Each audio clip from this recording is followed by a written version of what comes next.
working below the line, the producer is somehow like the enemy to Yeah. below the line Yeah, people. absolutely. And as like Yeah, a director, the producer is like kind of like your wingman that's like helping you. Sometimes. But I mean, I think there's a slight element of, I mean, yes and no, because the producer is also the one. Like on Brick, I would get back at the end of the day to my motel room, and there would be a note that had been slid under the door from my producer with the amount of footage that I shot that day, and saying you need to shoot. you went 300 feet. You have to get it less. I mean, the producer is always the one who's presenting the physical reality to everyone, whether it's the department heads or also the director. So there's that element as well. I think. Is that ever a fight? Like, I mean, a fight's the wrong word, but like, A conflict. like, where do you choose to stand your ground and say like, well, no, we had to do it because of this, or it's like, I'm assuming like Ram probably understands that at this point. He knows what your process is. But if you get like a new EP or something on the line, are they ever just like, this guy doesn't fucking understand? Like, well, we've been working with, at this point, also the same team of producers forever. So, but there always does come a thing of, and it never gets to a fight, but there is always a thing of, is this thing that's going to cost X, Y, and Z resources, whether it's money, whether it's time, whether it's sacrificing this for that, is this worth it? And ultimately, that's the other reason that Ram is a really good producer and why we get along so well is ultimately his goal is not to give me what I want, because that could sometimes mean making the wrong decision just because, from his perspective, just because I want it. His goal is always to serve the project best, to serve the movie best. And so there are times when he'll push back, and I've learned, and sometimes even in times where it ends up going my way, and we do end up doing it my way, I've always learned to listen. I've always learned to listen to him in those situations and step away, even if I'm like, no, it has to be this, to take a walk and step away and really genuinely listen and consider his perspective. There's something in the credits of Wake Up Dead Man that's like Ram's Flying Badgers. Oh, Ram's Flying Mules. What is that? That's a drug thing. No, it's not. It's not.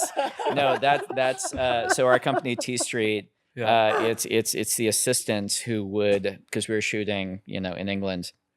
It's the assistants who would every few weeks fly out, not even for dailies, just for random shit, just for like anything that needed to be brought. I saw it. I don't remember if it was special thanks. I'm like, Ram's Flying Mules. He looked it up. He was I gotta figure out what this company I was Googling for like an hour. I was like, what is this company? I want to be part of it. And then on the other end of that, I was going to ask, like, at what point along your career did T Street form? So that was when we were doing Knives Out, and basically, essentially it was because T Street doesn't. I mean, they're a producer on, but the point of it is not to like produce my stuff. The point of it is to find filmmakers who are.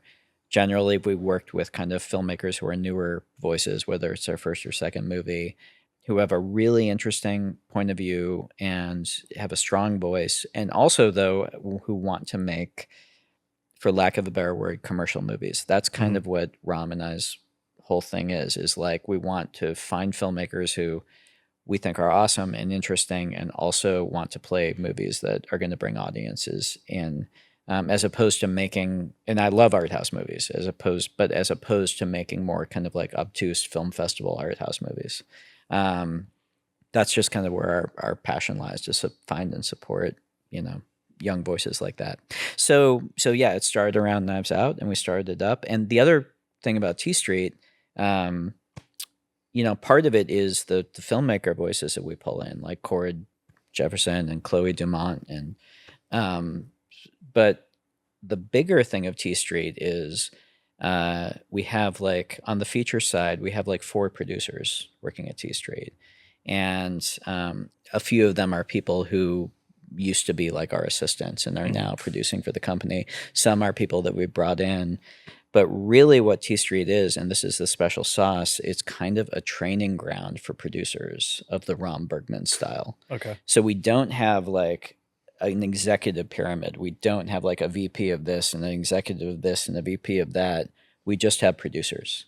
And when a movie starts, when a filmmaker comes in with their project, that producer is with them from the beginning to all the way through the ends of the process.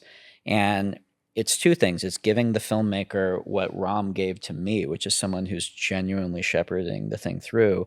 And it's training this new generation of producers to do that and truly valuing them in that regard. I feel like producers sometimes, just because people kind of don't really know what they do, don't get the value and don't get the respect that they really deserve. The training ground is interesting because I'm working at a college now, and it's funny, like most of the student projects that we work on, they get assigned 4 roles. It's like a production designer, a DP, a producer, and a director. And those are like the 4 that we kind of give every group.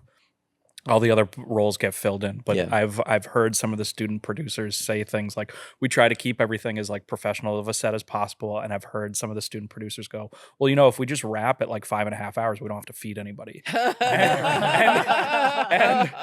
I like point at them like in the middle of class, and I'll go, okay, you guys have all met the worst producer in school. But it's like because a lot of them, I think that the training ground that they get is like, these are the rules as they're written. So how do I skirt them? But it's like having somebody actually show them the pathway and like how to treat everybody with respect. And 100%. It's so necessary. You have to have that somewhere. 100%. And it's all about the human relationships. And a great producer like Rom will understand that at every level. Rom has relationships with studio executives all around town, also with other producers, also with department heads, also with, the people that the department heads hire, also with all the assistants. He understands that a great producer is somebody who it's all about forming those human relationships. It's all about, and I mean, he's I don't know. He can be a hard ass also, but everyone still loves him. Yeah, and that's the other mark of a great producer. I think it's the same thing. Like it's like if you say yes to everything, when you say no, it means something. Right. If you're helping all along the way and then you finally hit the wall, that means something. Right. It's like you're actually crossing a line, right. But it's like knowing where that is the most important thing. Yeah, but it's tough. Where does that get taught? Right. Exactly. Yeah. No, that's at T Street. At T Street is kind of the answer. I mean, the reality is, plug it. I mean, look, I have, coming up like directing, I've seen directors when I was starting out who are, much more talented than me, who didn't have a ROM, and it's just having somebody who can navigate those waters, and then also you can personally trust, and that also you feel good about being. You genuinely feel like you can turn your back on them, and more than that they're going to be supporting the project and always thinking about the best way forward for it. I mean, it's I feel so lucky when I say that it's the reason I'm still doing what I'm doing. It's not like false modesty or something. It's genuinely true that I wouldn't still be making movies if I hadn't met Ron back then. It's so vital. Yeah, it's the whole thing.